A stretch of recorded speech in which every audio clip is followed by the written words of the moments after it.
Berjumpa kembali kawan-kawan semuanya, Sobat Partikel Katulistiwa dimanapun berada. Kali ini kita akan mengulas dua menu lagi yang ada di satu set SDMK, yaitu SKP Parpom dan juga Pelantaran Sehat. Nah, ini sengaja saya gabung karena memang tidak terlalu banyak. Yang pertama kita akan coba masuk terlebih dahulu di menu Pelantaran Sehat. Nah, ini Pelantaran Sehat.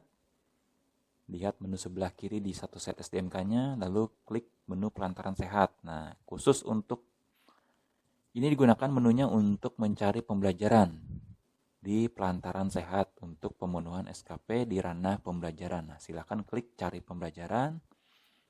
Dia akan masuk ke akun LMS Kemenkes, akun masing-masing. Silahkan cari di sana pembelajaran yang ingin dilakukan. Nah, ini ada menu nanti berapa pembelajaran yang telah selesai, total pembelajaran, juga total SKP yang diperoleh. Nah, untuk jenis pembelajarannya atau pembelajaran apa saja yang ditawarkan di LMS Kemenkes, nanti Bapak Ibu, kawan-kawan semuanya dapat melihat di bagian bawah. Silahkan dicari di sana, kalendernya silahkan dilihat. Misalnya untuk tanggal 26 itu di pelatihan apa saja yang berlangsung atau yang akan diadakan. Nah, silakan dipilih dan diikuti. Nanti Bapak Ibu dapat mengklik menunya. Di sini ada keterangan gratis dan online. Jadi, misalnya dipilih di sini salah satu pembelajaran untuk tanggal pelatihan penanggulangan TBC bagi dokter di Pasienkes. Nah, jika Bapak Ibu adalah dokter, mungkin dapat diikuti yang ini. Pembelajarannya mulai 10 Maret sampai 31 pendaftaran 10 Maret sampai 31 Juli 2025. Pelaksanaan 15 Maret. Pendaftaran dibuka itu mulai 15 Maret sampai 31 Juli 2025. Nah, ini. Jadi, pendaftaran sudah berlangsung dan ini gratis. Nah, coba kita lihat apa isi dari pembelajaran ini. Nah, ini dia. Ada 35 CPL. Jadi ada penjelasan secara video. Untuk penjelasan singkatnya, di bagian sebelah kanan dapat Bapak Ibu lihat, ini ada 35 JPL, kegiatannya lalu 4 SKP. Nah, nanti akan mendapatkan 21 bahan bacaan. Nah, pendaftarannya 10 Maret sampai 31 Juli 2025. Lalu target peserta, ini target pesertanya siapa-siapa yang berhak menjadi peserta. Nah, silakan dipilih jika Bapak Ibu semuanya memenuhi syarat, maka dapat mengikuti dari pembelajaran ini untuk salah satunya adalah untuk memenuhi atau mendapatkan SKP di ranah pembelajaran. Namun tentu saja pembelajaran ini berguna bukan hanya untuk pemenuhan SKP, tapi bagi kawan-kawan semuanya untuk menambah kompetensinya. Jadi itu yang paling penting untuk diketahui oleh kawan-kawan semuanya. Jadi bukan hanya kita berorientasi pada SKP, tapi berorientasi pada pemenuhan kompetensi atau peningkatan kompetensi. Ini yang paling penting. Nah, ini penjelasan dari pelatihannya.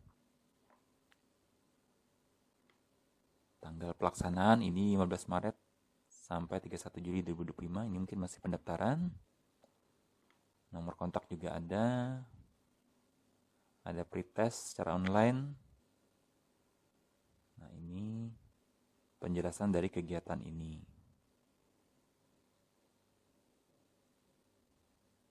Nah, jadi ini untuk menu Pelantaran Sehat. Jika Bapak Ibu berminat untuk mengikuti, silakan minta akses bagian ini. Nah, itu saja untuk penjelasan di Pelantaran Sehat.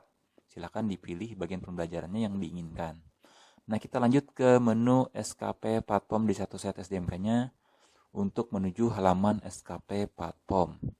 Jadi tinggal klik pengelolaan SKP, nanti akan dia akan menuju ke halaman SKP Platform. Nah, ini dia halaman SKP Platform yang dimiliki oleh masing-masing kawan-kawan tenaga medis dan tenaga kesehatan semuanya. Ada menu beranda, di sini dapat dilihat. Jadi perolehan SKP-nya. Nah, ini yang perlu diperhatikan. Khusus bagian atas untuk ranah beranda ini, untuk bagian beranda, itu adalah periode SIP selama 5 tahun. periode SKP selama 5 tahun. Jadi jika Bapak Ibu misalnya memiliki SIP di tahun 2020, periode SIP-nya 2020 sampai 2025, maka periode SKP-nya adalah 2020 sampai 2025. Itu periode pembunuhan SKP-nya untuk mendapatkan nantinya SIP di tahun 2025 2030 itu. Jadi harus diisi untuk SKP-nya di 5 tahun berjalan. Nah, jadi di bagian beranda bagian atas ini akan terlihat SKP periode dalam 5 tahun. Di sini ada 3 ranah. Nah, perhatikan bagian sebelah bawah, sebelah kanan bawah, ada keterangan dengan huruf kecil. Jadi pemenuhan SKP dalam 3 ranah ini sesuai dengan KMK nomor 1561 tahun 2024. Di sini ada penjelasannya, total SKP adalah 5 tahun. Lalu minimal proporsi untuk ranah masing-masing ranah. Itu sudah disebutkan di sini, misalnya keadaan umum, artinya pasien case tempat kita bekerja tersebut termasuk dengan keadaan umum, bukan DTPK, daerah terpencil perbatasan dan kepulauan, ini untuk DTPK, keadaan khusus. Jadi untuk keadaan biasa, maka targetnya adalah pembelajaran itu 45%, pelayanan 35%, pengabdian 5%. Jadi jika di total ini ada sekitar 85%. Lalu kemana 15%-nya? 15%-nya dapat Bapak Ibu pilih apakah nanti dipenuhi di ranah pembelajaran, ataukah pelayanan, ataukah pengabdian. Silahkan dipilih untuk 15% tersisa. Nah, khusus untuk kawan-kawan semuanya yang berada di atau berpraktek di pasien case DTPK, daerah terpencil perbatasan dan kepulauan, ini ada perbedaan target dari masing-masing ranah. Pembelajarannya hanya 25%. Jadi ini memang sudah dipertimbangkan oleh Kementerian Kesehatan. Kemungkinan besar karena pasien case-nya di tempat terpencil, sehingga untuk kecepatan internet mungkin terbatas, sehingga ini dibatasi hanya 25%. Lalu pelayanannya 55%, lebih banyak 5 pelayanan, karena memang dipastikan di tempat bekerjanya pasti pelayanan tetap berjalan. Pengabdian juga 5% tetap. Nah, sisanya silakan dipilih di 3 ranah tersebut, di mana ingin ditambah 15% tersisanya. Nah, untuk poin ketiga disebutkan di sini SKP pembelajaran per tahun itu targetnya 20%. Jadi Bapak Ibu dapat menghitung berapa sisa dari atau target per tahunnya. Misalkan kita berada di pasien case dalam keadaan umum atau pasien case biasa, bukan daerah terpencil kepulauan, maka targetnya di sini 45%. Nah, misalkan 15% tersisa, Bapak Ibu ditambahkan 5%-nya 5%-nya ke ranah pembelajaran, sehingga 45 menjadi 50% misalnya. Sementara 10% tersisa kita tambahkan di pelayanan, jadi yang 35 jadi 45 sehingga genap 100%. Nah, jadi jika mengulang tadi 50% pembelajaran dalam 5 tahun. Artinya dalam 5 tahun Bapak Ibu harus memenuhi 50% pembelajaran. 50% dari berapa target SKP. Misalnya target SKP-nya ada 50 untuk perawat, bidan, dan tenaga kesehatan. Jadi 50% dari 50 SKP itu harus dipenuhi dalam 5 tahun. Jadi 25 SKP dalam 5 tahun. Nah, 25 SKP dalam 5 tahun dibagi lagi dalam per tahunnya.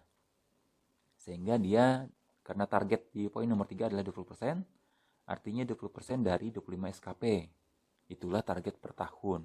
Jadi kalau kita hitung, untuk 25 per SKP, karena pembelajaran dalam 5 tahun, maka untuk 20% itu berjumlah 5 SKP per tahun targetnya. Jika kita mentargetkan 50% SKP dari ranah pembelajaran. Jadi 5 SKP harus dipenuhi dalam 1 tahun. Nah, ketentuan ini berlaku jika kawan-kawan semuanya mengikuti pembelajaran lebih dari 5 SKP dalam 1 tahun. Maka nanti ketentuannya hanya yang diakui adalah 5 SKP. Jadi dipastikan hanya 5 SKP yang akan diakui di SKP platform ini. Jadi hati-hati untuk kawan-kawan semuanya, sebaiknya tidak melebihi dari target yang ditentukan. Kecuali memang tujuannya hanya untuk meningkatkan kompetensi di bagian pembelajaran. Jadi silahkan saja untuk meningkatkan kompetensi. Tetapi yang pasti untuk nilai SKP-nya hanya yang masuk ke SKP platform hanya 5 SKP maksimal. setahunnya. Nah, lalu bagaimana jika kurang? Karena dia merupakan minimal 20% atau maksimal 20%, maka nanti harus menambah lagi sampai berjumlah 20%. Jadi diperhatikan betul-betul harus terpenuhi 20%. Nah, kita lanjut ke bagian bawah. Ini data perolehan tahunan, jadi bukan lagi periode 5 tahunan. Khusus untuk bagian bawah ini adalah tahun berjalan, jadi tidak bisa kita pakai untuk mengajukan SIP. Yang dipakai untuk mengajukan SIP yang dilihat adalah yang bagian atas, periode 5 tahunannya. Jadi bagian bawah untuk periode tahunan ini hanya menggambarkan periode tahun berjalan. Ini hanya untuk informasi bagi pemilik akun saja. Jadi bukan untuk digunakan pemenuhan SKP di pengajuan SIP. Nah, jika Bapak Ibu semuanya sudah mengikuti pembelajaran, sudah juga mengisi format-format dan di-upload di ranah pelayanan dan pengabdian, ini silakan diklik bagian sinkronisasi data. Nanti data yang masuk dan sudah disetujui oleh Kementerian Kesehatan atau oleh Kolegium nanti akan masuk ke bagian ini. Harus diklik terlebih dahulu sinkronisasi data, sehingga ranah SKP yang akan masuk di SKP platform dapat terupdate yang terbaru, baik itu bagian atas maupun bagian bawah, sesuai dengan tahun berjalan. Jadi penting sekali untuk mengklik menu sinkronisasi data jika dirasa telah mengupload bukti-bukti ranah pelayanan dan pengabdian atau telah mengikuti pembelajaran namun datanya belum masuk tetapi telah diverifikasi oleh pihak Kementerian Kesehatan atau Kolegium.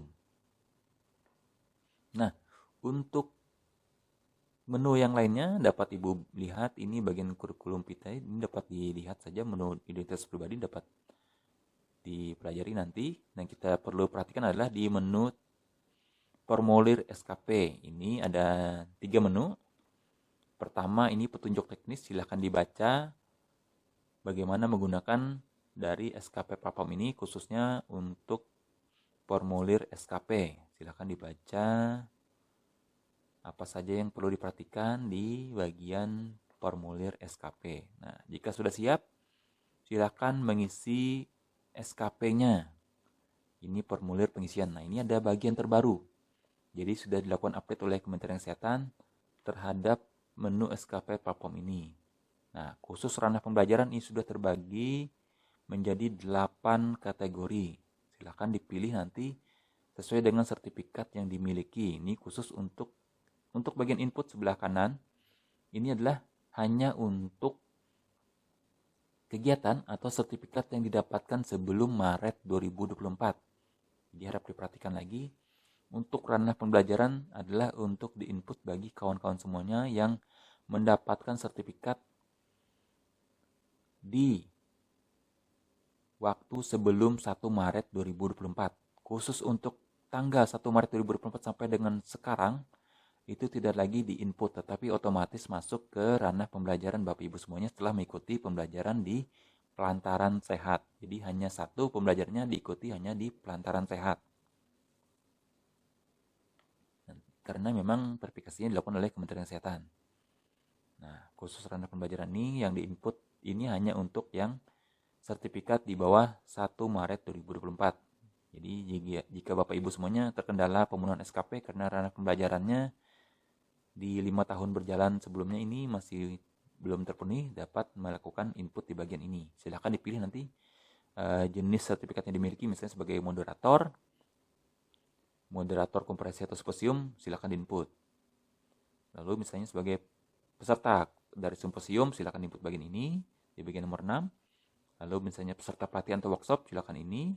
Peserta seminar nomor 8. Nah, misalnya kita ingin menginput di bagian nomor 7, peserta pelatihan atau workshop. Silakan klik input. Nah, sini masukkan nama acaranya sesuai dengan judul di sertifikat yang dimiliki. Lalu, nah eventnya ini kategori nasional ataukah internasional. Lama waktunya silakan dilihat di bagian sertifikat berapa jam. Tempatnya di mana, silakan diisi secara manual. Lalu penyelenggaranya siapa? Silakan juga dilihat di bagian sertifikat. Jadi yang pasti sertifikatnya diperhatikan benar-benar isi dari sertifikat tersebut. Ya, karena memang isi sertifikat tersebut yang akan diinput di bagian ini. Nah, dokumen bukti sertifikat silakan diklik bagian file. Ini kalau tidak salah hanya maksimal 250 KB. Nah, maksimal PDF yang diinput itu hanya berukuran 250 KB kilobyte. Jadi silahkan di-scan untuk sertifikatnya dalam bentuk PDF. Lalu simpan di komputer dan pilih file, masukkan di sini. Nah, untuk tanggal mulai kegiatan juga perhatikan di sertifikat. Tinggal dipilih di kalender ini. Nah, nanti dipilih bulan dan tahunnya, silahkan pilih tanggal kegiatan. Demikian juga dengan tanggal selesai kegiatan. Silakan di-input sendiri. Lalu juga nilai SKP sesuaikan dengan yang ada tertera di sertifikat. Jangan beda, nanti bermasalah nanti pada saat verifikasi oleh Kolegium atau Kementerian Kesehatan. Kalau sudah, silakan klik simpan. Nanti dia akan tersimpan di buku log, akan terlihat nanti berapa yang sudah diinput. Nah, jadi ini salah satu cara mengisi di ranah pembelajaran khusus untuk sertifikat di bawah 1 Maret 2024. Diperhatikan lagi, khusus untuk sertifikat di bawah 1 Maret 2024. Jadi sebelum 1 Maret 2024. Khusus di atas tidak lagi diinput di ranah pembelajaran. Nah, kita kembali ke ranah pembelajaran tadi di bagian formulir pengisian. Setelah kita masuk ke ranah pembelajaran, Bapak Ibu dapat gulir ke bagian bawah, itu masuk ranah profesionalisme atau pelayanan. Nah, ini yang terbaru. Jadi sudah ada pembedaan atau pemisahan berbagai menu di ranah profesionalisme. Nah, misalnya di sini ada berjumlah 18 kegiatan di ranah profesionalisme. Silahkan dipilih, lalu bukti tersebut di-scan dan dilakukan input di bagian jenis kegiatan yang berkaitan.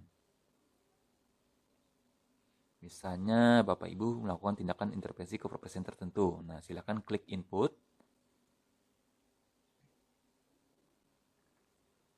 Ini sama seperti ranah pembelajaran tadi. Nah, masukkan nama institusi tempat bekerja, misalnya di rumah sakit atau puskesmas apa. Lalu tindakannya, ini ada sederhana, menengah, ataupun tinggi. Nah, khusus untuk profesionalisme, ini dijanjikan oleh Kementerian Kesehatan akan keluar keputusan Dirjen terkait dengan jenis-jenis tindakan atau jenis-jenis dari ranah pelayanan ini. Jadi ada nanti detail secara rinci dijelaskan dari keputusan Dirjen. Nah, kita tunggu saja apa isi dari keputusan Dirjen tersebut untuk panduan Bapak Ibu semuanya mengisi di SKP platform ini, khususnya ranah profesionalisme. Nah, ini periode kunjungan pasien, ini biasanya 2 periode saja, 6 bulan atau 12 bulan. Nah, untuk formatnya dapat Bapak Ibu lihat di KMK tentang pedoman pemenuhan SKP. Kalau tidak salah nomor 1561 di bagian beranda tadi ada. Itu lihat ada format yang diminta oleh Kementerian Kesehatan. Nah, jumlah tindakan, jumlahnya diisi berapa. Lalu ini ada menu selanjutnya dokumen bukti rekam medis elektronik. Nah, ini silakan pilih file. Jadi di print dari rekaman medis elektronik buktinya.